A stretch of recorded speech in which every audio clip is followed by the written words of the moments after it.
get completely immersed in what I'm actually painting. And it's funny because if anybody enters the studio or brings me a cup of tea, I don't actually recognise that anybody's around me or if there's any noises. You are completely in the now and you are totally immersed in what you're doing.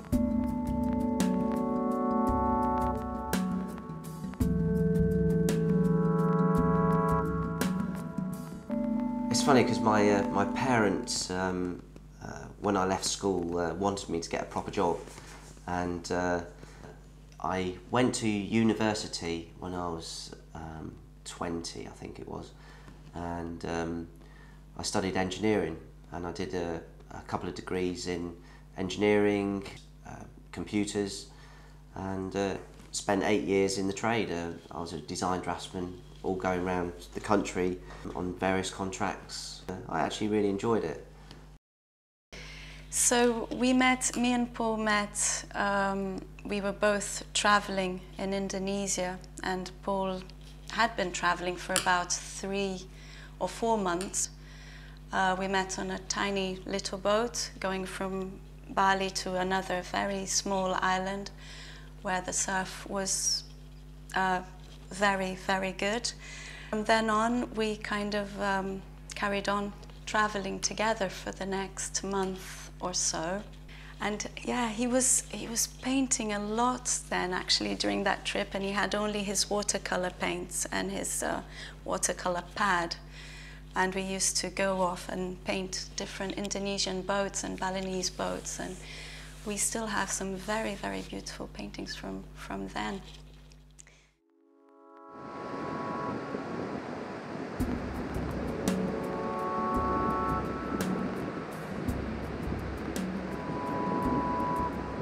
As far back as I can possibly remember, I would paint and I would draw, and I think I was about 10 or 11, and I entered this painting competition, and I actually won it. And it was, I always remember going up to get presented this painting box, this amazing wooden box full of paints, and that feeling of success, it was, you know, it was just the most amazing feeling of actually being good at something.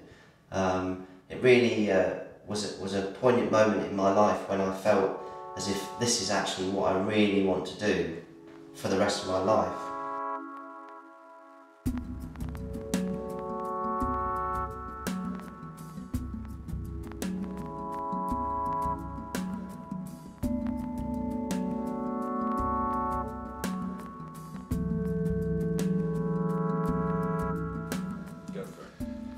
We first published Paul's work in 2007. And that was actually the first time that I met Paul.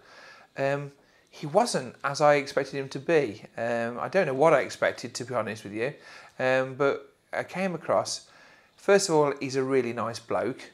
Secondly, he's amazingly talented, but he was a genuine guy as well, a real genuine guy. He's a surfer, you know, and I'd honestly say art and surfing are kind of his two joint first loves, and you can tell that he is an adrenaline junkie by his paintings. He often says that, you know, approaching a blank canvas is like when you first go out to ride a wave. Your heart is thumping, but you think, sod it, let's just do it anyway. Maybe sod it wasn't the right word there. No, I'm thinking, no. He's an incredibly talented artist. And always challenging himself with new ideas. But he's also extremely disciplined and focused. And I think without that discipline and without that focus, he wouldn't be where he's at the moment. And always very prepared to challenge himself, which is very admirable.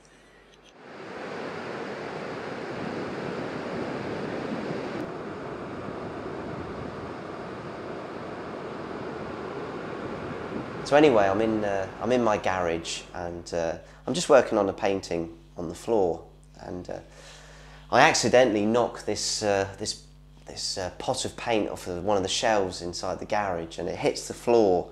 The lid bursts open and the paint goes absolutely everywhere. It goes all over my precious canvas that I'm working on.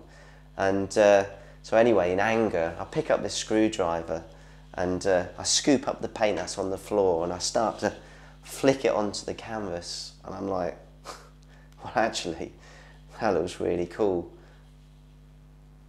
That was it. I think his work really kind of goes way beyond a sort of physical depiction of a scene. So take one of his cityscapes, for example. He really kind of tries to get under the skin of whatever makes that city the kind of iconic city that it is. And his kind of painting style really tries to capture the essence of a city, not just what it physically looks like. So hopefully it kind of gives the viewer something a little bit more of an insight into what the place is really like.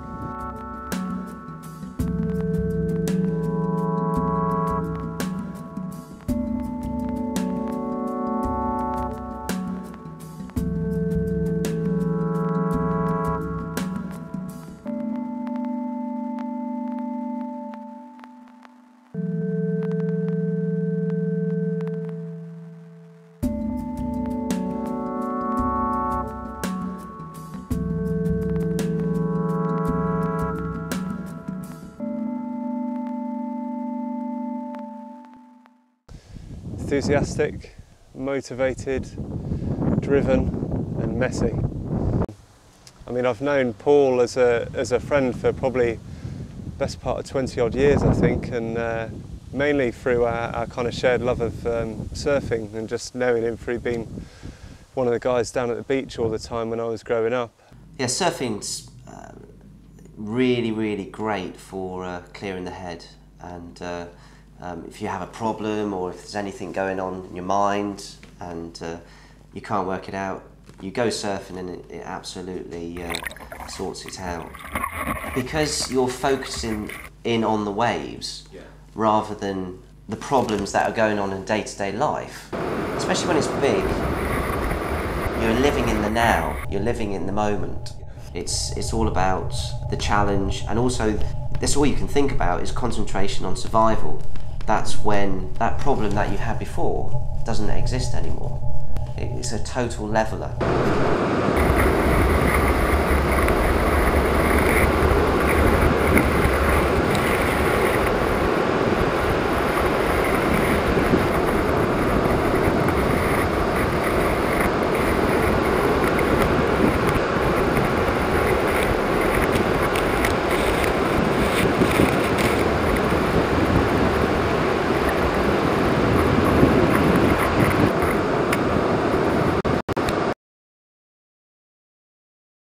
To achieve, you need to be slightly competitive with whether it be painting.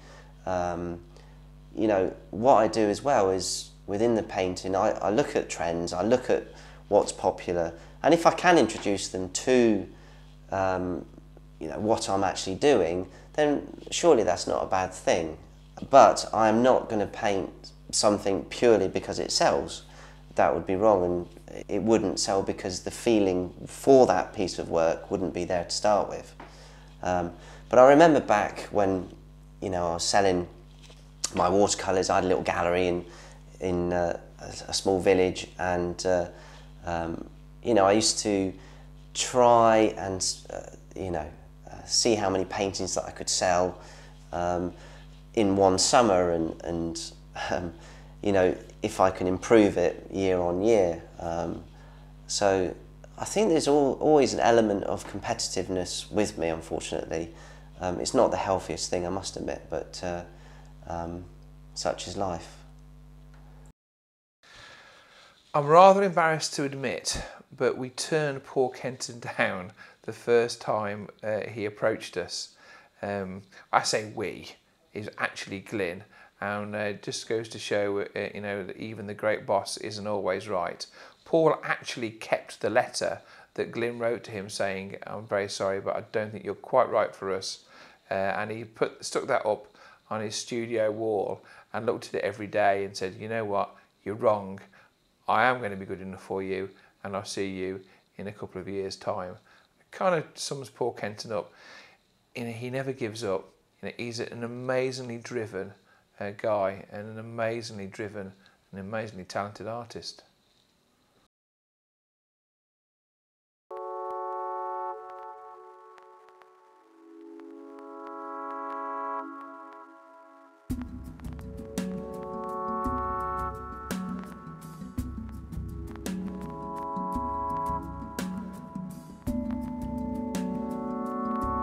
Basically, when I'm in the cities, I just wander about. On every corner is another potential painting. There's so many fantastic views in all the big cities. To be honest, it doesn't have to be London, New York, Paris. It could be anywhere. It can be Ilfracombe. But you know, it's all about the light, the movement. And it's all, and I get fascinated by reflection as well. When it's been raining and the ground's all wet, you get that amazing reflection from the lights that are above. And yeah, you kind of got two paintings in one. You know, you've got the reflection, and then you've got the actual view. And if you know my work, you'll notice that nearly in every painting there is water. You know, I've got this affiliation with water, whether it be the surfing, the swimming, and also the reflection, and the rivers and everything else. It's kind of, it just gives me that flexibility of movement within a piece, and yeah, I just love the cities as well.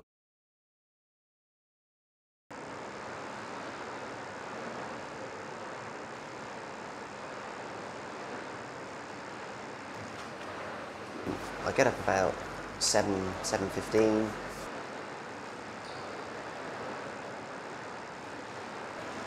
I go swimming at 8 o'clock till 8:45. I then walk the dog for half an hour to an hour.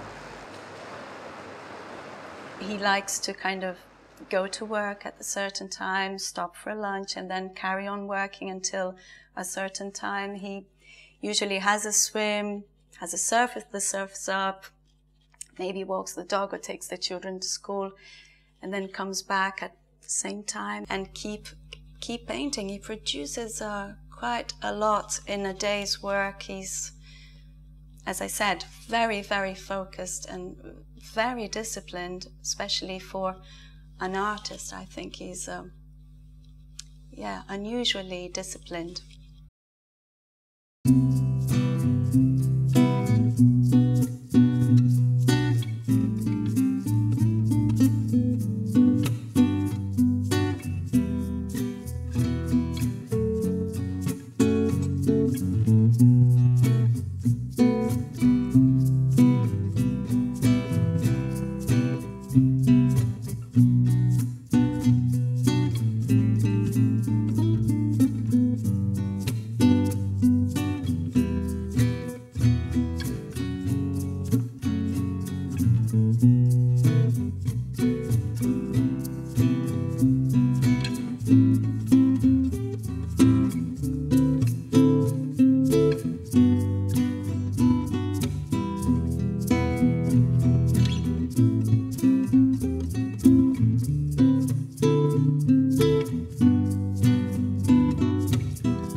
I'm actually a naturally shy guy, and when I have to do the gallery appearances, I feel slightly out of my comfort zone. But as soon as I actually get to the galleries and meet everybody, and everybody makes me feel so welcome, it's fantastic.